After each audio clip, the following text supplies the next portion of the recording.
For 12 years, under the rule of Adolf Hitler, Germany transformed into a total war society.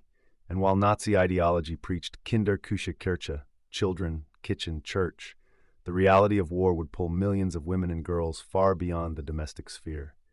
Vintage photographs tell a complex and often unsettling story. In the early years of the Third Reich, the regime promoted rigid gender roles. Young girls were enrolled in the Bund Deutscher Mädel, the League of German Girls. There they were trained in physical fitness, ideology, and obedience, preparing them to become mothers of the Aryan future. But as war consumed Europe after 1939, necessity clashed with ideology. German women filled factories, assembling aircraft parts, munitions, and rifles. In sprawling industrial plants, they worked long shifts beneath banners of swastikas.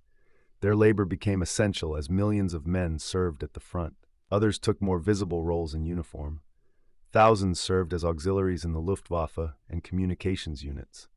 Known as Flakhelferinnen, young women helped operate anti-aircraft systems, defending German cities from Allied bombing.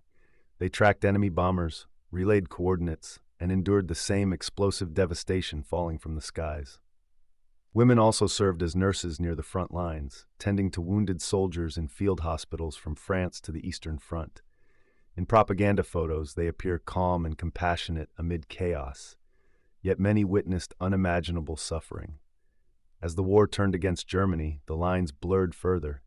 By 1945, teenage girls and older women were digging trenches, clearing rubble after air raids, and even helping defend Berlin in its final, desperate days. Photographs from the collapsing Reich show exhausted faces, youth consumed by a regime built on fanaticism. But the story is not one of simple empowerment. Their participation was framed by a totalitarian state that used propaganda to shape perception and loyalty.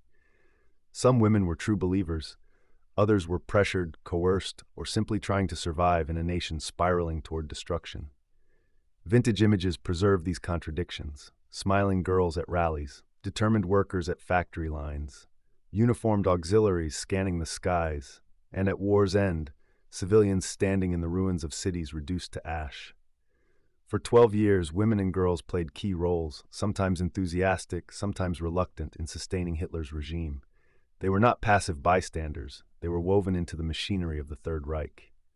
Their photographs challenge us to look deeper, to understand how ideology, war, and survival can reshape entire societies. In the shadows of history, their faces remain, captured in black and white, testimony to the powerful and troubling roles women played in Nazi Germany's rise and fall.